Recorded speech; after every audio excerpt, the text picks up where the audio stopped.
Hi, I'd like an appointment to renew my passport. I'm traveling on this date and I have my proof of travel. Please help me. Oh my gosh, I'm so tired, please. Okay. And what province do you live in, Dayo? Ontario? Ontario? Oh, according to our system, passport service location in your area are allowing walk-ins. Starting on the 21st, that's coming up in 2 days, so you won't need an appointment, Dayo. Oh. Oh, okay, well, could you confirm the location for me? Because I went to one the other week where they couldn't help me, and the other one I see here definitely says it's still appointment only. Oh, weird. It should update in a few days, so don't worry. You should be able to walk in on the 21st, Dayo. Okay, I guess I have no choice but to believe you, civil worker of the government. So I go there on the 21st. First thing in the morning again to try and beat the line. Of which there wasn't one. Really. I joined about 10, 15 people, and within a few minutes of waiting, a guard approaches the people in line to make sure they have their documents ready. When he gets to me, he asks if I have an appointment, and immediately I confirm that I have been lied to. I was told they allow walk-ins starting today. No, sir, that's not until April 4th. April? What? I apologize for shooting the messenger, but I was very upset. I argued with him a little bit and kind of made a scene. It just didn't feel like anyone could be held accountable for the misinformation they say, and I was convinced that there's an extreme lack of communication and continuity within the system. If what he said was true, then I'd be trying to renew my passport with about a week left until my travel date. I was starting to lose hope, and I was getting really tired of giving bad news to Stella every time I gave an update. I apply for another callback in hopes to get an appointment before the 4th, because I was getting real tired of wasting my time. It took over a week for them to get back to me, naturally, and the agent confirmed that walk-ins were indeed starting on the 4th. And they couldn't give out appointments anymore, regardless of how loudly I cried. I complained about the other agent telling me the wrong information, but that was that. There was no point. I had no choice but to wait another week, just so I could wait in line again. I wasn't able to go on the 4th, so I decided to go the day after, on the Tuesday. I get there when they're supposed to open. So, the service center is actually located within a mall building, and there are hundreds of people wrapped around the outside. Oh my god, here we go again. It was another cold day, but this time I dressed warmer. Nice. But I wasn't ready for the rain. Not nice.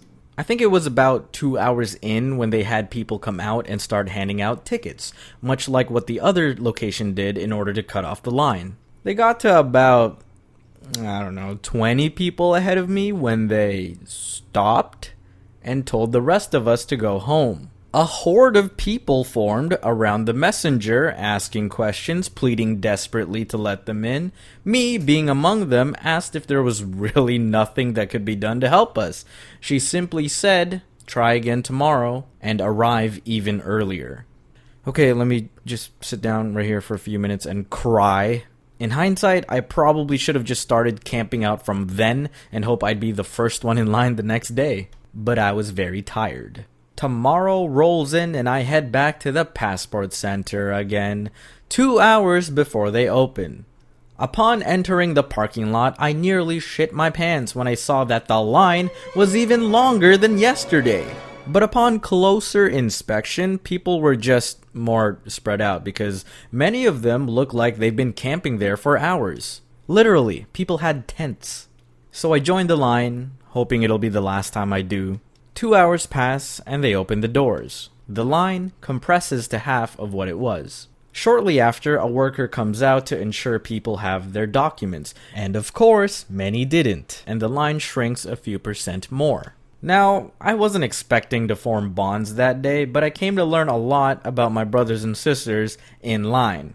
But I guess that's natural when you wait in line together for 8 hours. Yes, I lined up at around 6:30 a.m. and I got to the front at about 3 p.m. The people behind me became like best friends because they found out they were both truckers and shared a lot of their stories from being on the road. The woman in front of me kindly offered her lawn chair every now and then to those around her. One of the guy's girlfriend came by for a supply drop of food, but actually brought like 10 extra burgers from McDonald's to hand out. Some dude would walk up and down the line and offered biscuits and cookies, which I respectfully declined because that's a lot of strangers' hands reaching in that box. One woman kind of appointed herself to be our information scout and would walk up to the front every now and then to count how many people were ahead of us and would then report back with a calculation of how much longer we'd have to wait, but also had a separate calculation for how much longer it was to even enter the building and escape the cold. It was sick. I mean, I hated it overall, like we all did, but it was entertaining sometimes. At one point, they started handing out the cutoff tickets again, and I exhaled the deepest sigh of relief in my life when I received one. And if I knew it would have been an 8-hour wait, I could have honestly just left, like gone home, taken a nap, and then came back because, I mean, the tickets have numbers on them. But I couldn't do my passport homies dirty like that. We stand in solidarity. Eventually, some people would exit the building having finished their application, and people would ask how long they waited. Apparently, most of the people at the front have been in line since 5 a.m., and the first person camped the night since 3 a.m. When I got to the front, the process was relatively swift. They took my documents, and when I asked if it was possible to do the 2-day turnaround, they said no, only if you're traveling within 2 days. And then told me I could pick up my new passport next Tuesday, the day before my flight to Europe. So that was it, a whole ass month of trying to renew my passport, and it definitely didn't need to be that clutch if the system hadn't failed me multiple times. But I guess I am to blame for putting myself in this situation in the first place and not renewing months ahead of time. When I went to pick it up the next week, there was still a massive line, and while it was haunting to look at, I'm glad I won't ever have to do it again. For another 10 years. But wait! It's not done. Why would it be? Of course I had more passport problems afterwards. Yay, part 3. The nightmare continues. Hope you guys enjoyed part 2 of this story. Big shout out to Pikami for this last minute collab. I kind of rushed to finish this in time before her graduation, so part 3 might take a bit longer. Thank you so much, Pikami, for all your hilarious and wholesome content. She's the reason I got inspired to make this VTuber model in the first place, and her videos really cheered me up during some rough times last year. I'm really glad we got to know each other and became friends, and it's extremely sad to see you go. I wish you the best in wherever you end up next. Alright, take care everyone.